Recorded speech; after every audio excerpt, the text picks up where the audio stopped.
les maladies cardiovasculaires, et notamment la cardiopathie ischémique, c'est l'une des causes principales en fait, de mortalité en France et dans le monde.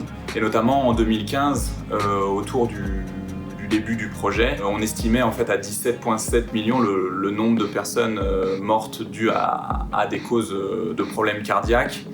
Ce qui représente à peu près un tiers en fait, de la mortalité mondiale. Et il y a plusieurs facteurs en fait, qui peuvent provoquer l'émergence de problèmes cardiaques. Des facteurs génétiques, des facteurs associés en fait, à l'âge, au genre, à une alimentation de mauvaise qualité et aussi à un manque d'activité physique notamment.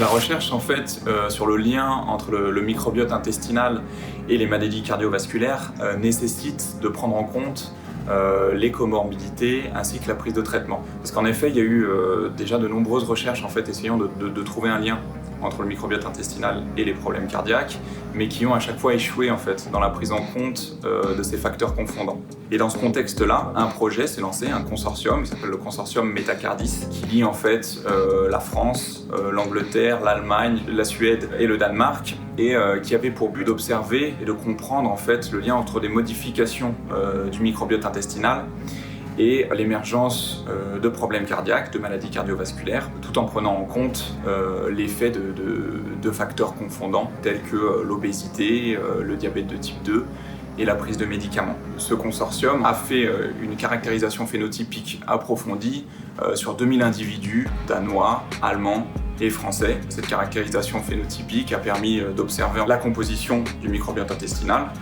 mais aussi les métabolites au niveau du sang et de l'urine, et aussi des facteurs tels que les paramètres anthropométriques, tels que les paramètres inflammatoires, l'alimentation, l'activité physique, mais aussi la prise de traitement par exemple.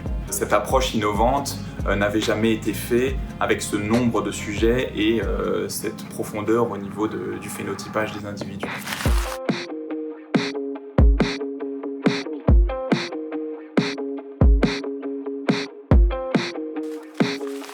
En se centrant sur 1250 individus de la cohorte Metacardis, on a pu en fait montrer des modifications profondes en fait, du microbiote intestinal ainsi que des métabolites au cours de la phase de progression en fait, vers les maladies cardiovasculaires. Et pour ce faire, en fait, on a mené l'analyse sur 4 groupes différents. Tout d'abord un premier groupe de 275 individus sains, ensuite deux autres groupes contrôle, donc un groupe de 372 individus présentant des comorbidités telles que de l'obésité et aussi du diabète de type 2.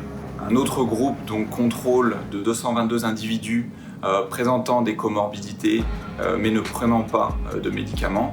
Et enfin, donc un quatrième groupe, 372 individus présentant des maladies cardiovasculaires à différents degrés, donc des syndromes aigus, syndromes chroniques et des insuffisances cardiaques.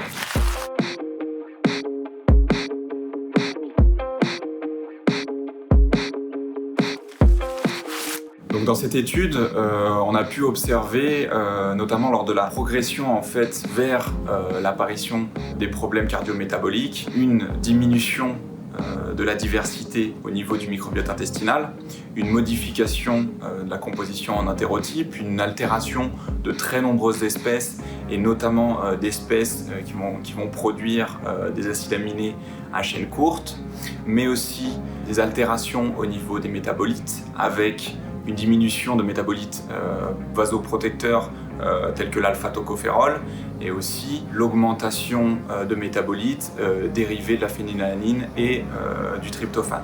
On a aussi pu observer que l'apparition des problèmes cardiaques s'accompagne d'altérations telles que l'augmentation des dérivés du TMA et du forcrézol.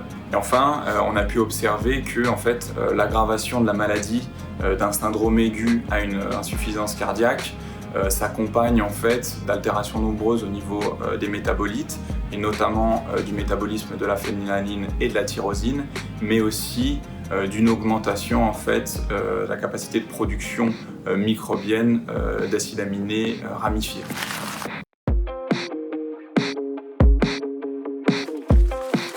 Donc cette étude permet notamment en fait, de mieux comprendre l'étiologie des cardiopathies ischémiques et aussi d'identifier de nombreuses cibles potentielles d'intervention, que ce soit au niveau du microbiote intestinal ou des métabolites.